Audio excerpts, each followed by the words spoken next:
Good morning, student. Myself, Dr. Yogesh Pating, Assistant Professor in Commerce, GS College of Commerce, Vardha. Today we are going to see a new point of our discussion, essential conditions of globalization. We are in unit number 4 of this particular subject. Essential conditions of globalization. In last lecture, we had seen the characteristics of globalization, and we tried to explain what globalization is, why there is a need of globalization, what are the benefits of globalization, because right now we are seeing everywhere there is actually a lot of what we can say the foreign products, foreign companies, global companies, and our life is just filled with this product of these companies right from the morning to the night.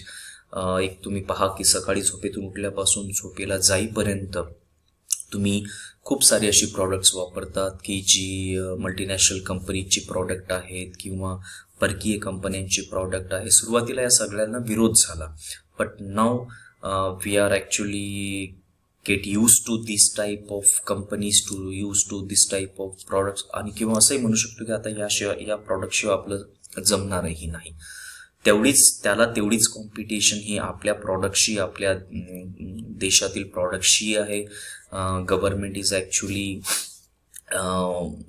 Helping the initiative of make in India.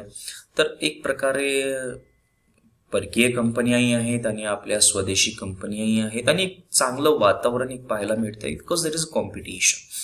कारण जेव्हा तुम्ही परकीय कंपन्यांसोबत काम कराल तेव्हाच तुम्हाला समजेल की तुमच्यामध्ये काय कमी आहे, तुम्हाला अजून कुठे इम्प्रूव्ह करायचं आहे का. Because if there is a competition there is a chances of इम्प्रूव्हायझेशन.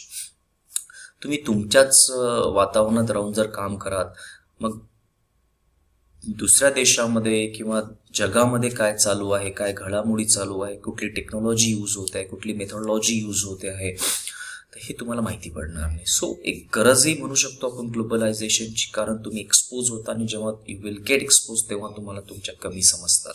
So this thing get applies to person, to business also. तर आज जी आपण चर्चा करतो आहे ती आहे की ग्लोबलायझेशनसाठी कुठल्या कंडिशन्स, कुठल्या अटी आवश्यक आहेत, महत्त्वपूर्ण अटी आवश्यक आहेत किंवा महत्त्वपूर्ण गरजा आहेत किंवा महत्त्वपूर्ण कंडिशन्स आहेत की ज्या आधारे ग्लोबलायझेशन हे ॲक्च्युली सक्सेसफुल होऊ शकतं. एक 6 मुद्दे तुम्हाला स्क्रीनवर दिसत आहेत. पहिला आहे business freedom. Is actually very essential condition of globalisation, कारण ग्लोबलायझेशनच्या शब्दातच वैश्विकीकरण आहे. त्यामुळे तुम्हाला तुमच्या व्यवसायाला एक फ्रीडम द्यावं लागेल, एक स्वातंत्र्य द्यावं लागेल, त्याला अडथळ्यातून बाहेर काढावं लागेल, त्याला रिस्ट्रिक्शन्समधून बाहेर काढावं लागेल. Then only you can say that your business is going to be the part of globalized companies, global companies. Your business is going to compete with global companies. कारण जेव्हा तुम्ही तुमच्या व्यवसायाला पिंजऱ्यात बांधून ठेवाल तो वाढणार नाही, आणि जेव्हा तुम्ही म्हणाल की याने ग्लोबल कंपनीसोबत फाईट केलं पाहिजे, कम्पीट केलं पाहिजे, तर ते शक्य नाही. त्यामुळे you have to break the chains that you had tied to your business. You have to make free your business. You have to provide a complete freedom to your business. Then only your business is going to compete the global companies with the global companies. त्यामुळे ही पहिली अट आपल्याला पाहायला मिळते, ती म्हणजे की तुम्हाला जर ग्लोबलायझेशन घडून आणायचं असेल तर तुम्हाला तुमच्या कंपन्यांना, तुमच्या व्यवसायाला स्वतंत्र वातावरण, स्वतंत्रता द्यावीच लागेल. Second thing is the infrastructural facilities. Very true.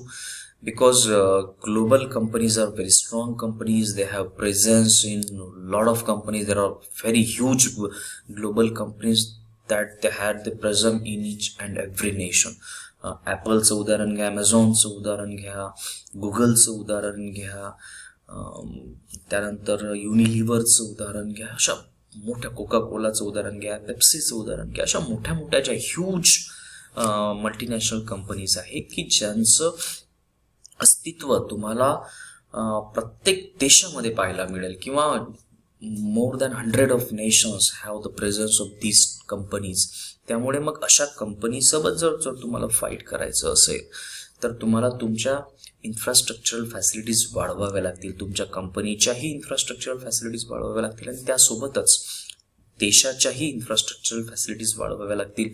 That can be a transport, that can be a infrastructure facility, that can be communication network, that can be the software technologies, that can be the hardware technologies. असं प्रत्येक बाबीवर लक्ष देऊन तुम्हाला infrastructural facilities वाढवाव्या लागतील. त्यानंतरच you can say that your companies is going to compete with global companies. तिसरा जो मुद्दा आहे तो आहे गव्हर्नमेंट सपोर्ट. आपण एवढं जे सगळं बोलतो आहे हे गव्हर्नमेंट सपोर्ट शिवाय शक्य नाही. म्हणजे यातला सर्वात मोठा मुद्दा, सर्वात महत्त्वाचा मुद्दा तर मी तर म्हणेल गव्हर्नमेंट सपोर्ट आहे. कारण देशाची दिशा, देशाची दशा, देशाच्या पॉलिसीज, देशाचे नियम, कायदे हे सगळं बनविण्याची जबाबदारी ही संविधानाने आपल्या देशाच्या बाबतीत जर म्हटलं तर ती गव्हर्नमेंटला दिलेली आहे. आणि त्याचं जे इम्प्लिमेंटेशन करतं ते मग सरकारी यंत्रणा करते. त्यामुळे गव्हर्नमेंटचा सपोर्ट जर या कामी असेल, जसं आपण 1991 पाहिलं की तत्कालीन जे गव्हर्नमेंट होतं, पी नरसिम्हा राव आणि मनमोहन सिंग हे तेव्हाचे अर्थमंत्री होते, तर त्यांनी तेव्हा जी पॉलिसी अडॉप्ट केली LPGची, लिबरलायझेशन, प्रायव्हेटायझेशन, ग्लोबलायझेशन, त्या काळामध्ये त्याला खूप विरोध झाला की आमच्या कंपनीज टिकणार नाही आणि परत एक परकीय लोक येऊन आपल्या देशावर शासन करतील वगैरे वगैरे वगैरे.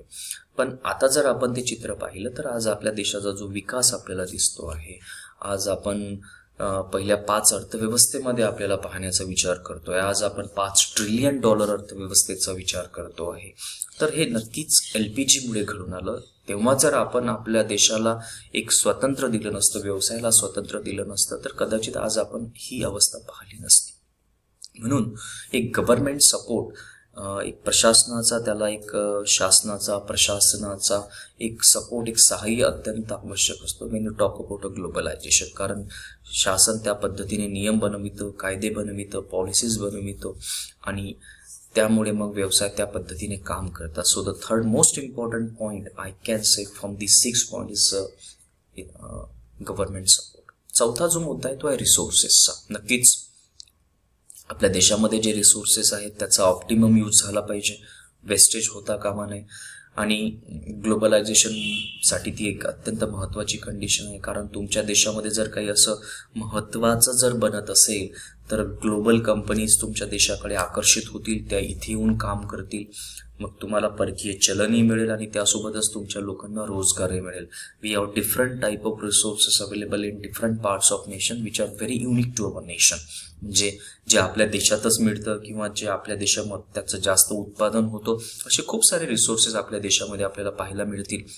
दुधाचं उत्पादन घ्या, कापसाचं उत्पादन घ्या, कॉटनचं, काही मिनरल्सचं उत्पादन घ्या, खनिजांचं उत्पादन घ्या, की जे आपल्या देशामध्ये होतं, युनिक होतं किंवा आपण त्यामध्ये नंबर 1ला आहोत.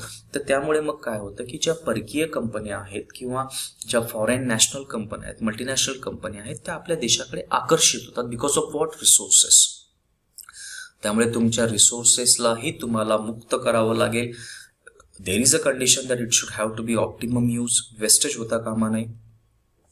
पण if you want to be the part of globalization, you have to use your resources at optimum level. 5वं आहे ते कॉम्पिटिटिव्हनेस. स्पर्धात्मकता असलीच पाहिजे. कारण माझं स्वतःचंही वैयक्तिक मत आहे, जेव्हा तुमची स्पर्धा ही दुसऱ्यासोबत झाली तेव्हाच तुम्हाला तुमच्या कमी समजतात. तुम्ही जर दुसऱ्यासोबत स्पर्धाच केली नाही आणि तुम्हालाच म्हटलं, स्वतःलाच म्हटलं की आय एम द बेस्ट, तेव्हा तुमच्यामधल्या ज्या कमी आहेत त्या तुम्हाला दिसणार नाहीत. म्हणून when you are going to compete, when you are going to just compete in an open environment, तेव्हा तुम्हाला समजेल की where you are lacking. तुम्ही एकटे धावत असाल तर तुम्ही नंबर 1लाच याल, पण जेव्हा तुम्ही 10 लोकांसोबत धावाल तेव्हा तुम्हाला समजेल की तुमचा नंबर काय, तुमचं स्पीड काय, तुमची इफिशियन्सी काय, तुम्हाला थकवा येतो का नाही. So competitiveness is very important in a business. So if a business wants to survive, if business wants to develop, if business wants to adopt new technologies, the most important thing is that की व्यवसायाला एक स्पर्धात्मकता असली पाहिजे आणि ती फक्त त्या एका डबक्यातली स्पर्धात्मकता असली नसायला हवी. ती एक ओपन स्पर्धात्मकता असली पाहिजे, ओपन कॉम्पिटिटिव्हनेस असली पाहिजे की जेणेकरून तुमची स्पर्धा ही तुमच्या डोमेस्टिक कंपनीसोबतही असेल, तुमची स्पर्धा ही तुमच्या अदर स्टेट कंपनीसोबतही असेल, तुमची स्पर्धा ही तो इंटरनॅशनल कंपनीसोबतही असेल आणि मग तुम्हाला वेगवेगळ्या लेवलवर समजेल तुमच्यामध्ये तुम्हाला काय बदल घडवून आणायचे आहेत.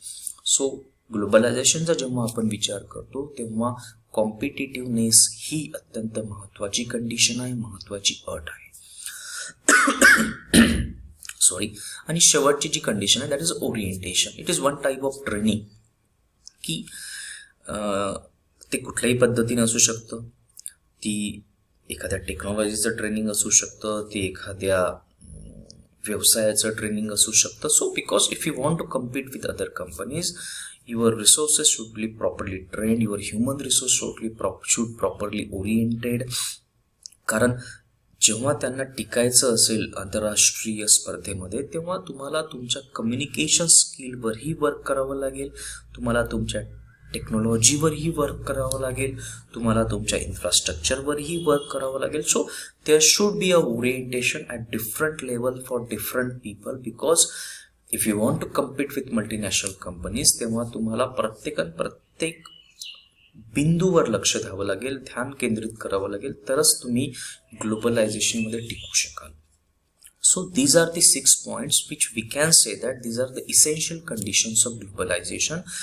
वैश्विकीकरणाला या 6 अटींशिवाय यश मिळणार नाही. तुमच्या देशाला यश मिळणार नाही, तुमच्या देशातील कंपन्यांना यश मिळणार नाही. त्यामुळे तुमच्या कंपन्यांना तुम्हाला स्वातंत्र्य द्यावं लागेल, इन्फ्रास्ट्रक्चर फॅसिलिटी सुधाराव्या लागतील, शासनाची आणि तिथल्या प्रशासनाची मदतही आवश्यक आहे. जे रिसोर्सेस तुमच्या देशामध्ये अवेलेबल आहेत त्यांचा योग्य वापर, त्याचं कुठेही वेस्टेज होता कामा नये, पण त्या रिसोर्सच्या आधारे तुम्ही बाकी परकीय कंपन्यांना, मल्टीनॅशनल कंपन्यांना, ग्लोबल कंपन्यांना तुमच्या देशाकडे आकर्षित करू शकता. स्पर्धात्मकता आवश्यक आहे, कारण जर स्पर्धा नसेल तर तुम्हाला तुमच्यामधल्या ज्या कमी आहेत, तुमच्यामध्ये कुठे तुम्हाला इम्प्रूव्हमेंट करायची आहे ते तुम्हाला पाहायला मिळेल इफ देर इज अ कॉम्पिटिटिव्हनेस. आणि एक कन्सिस्टंट ओरिएंटेशन आवश्यक आहे, कारण नवीन नवीन टेक्नॉलॉजी येत राहते. ओरिएंटेशन तिथे आवश्यक आहे, कम्युनिकेशन स्किल आवश्यक आहे. वेगवेगळ्या देशामध्ये जर तुमचे एम्प्लॉईज काम करीत असतील तर तिथल्या भाषा, तिथल्या स्किल्स, तिथलं कल्चर, डायव्हर्सिफिकेशन या सगळ्यांची माहिती तुमच्या एम्प्लॉईला असलेली असणे आवश्यक आहे. That type of orientation is also very important. कारण जर तुमच्या एम्प्लॉई तुमच्या क्लायंटची भाषा समजत नसेल किंवा क्लायंटशी प्रॉपर कम्युनिकेटच करू शकत नसतील तर मग क्लायंटला काय गरजेचं आहे, आवश्यक आहे हे तुमच्या एम्प्लॉईला समजणार नाही. And that is actually a problematic situation for a employee, for a client and for a company also. So orientation is also very important when we talk about the conditions of globalization. तर माझी अपेक्षा आहे तुम्हाला हे 6 मुद्दे समजले असतील. MCQच्या माध्यमातून जे मी बोलतो आहे ते व्यवस्थितपणे लक्ष द्या, कारण तुमच्या MCQची उत्तर ही माझ्या व्हिडिओ लेक्चरमध्येच मिळतील. तर हे 6 मुद्दे होते ज्याचा टॉपिक होता essential conditions of globalisation. Unit number 4 मध्ये आपण आहोत. पुढच्या लेक्चरमध्ये एक नवीन मुद्द्याला घेऊन मी तुमच्या समोर येईल. धन्यवाद.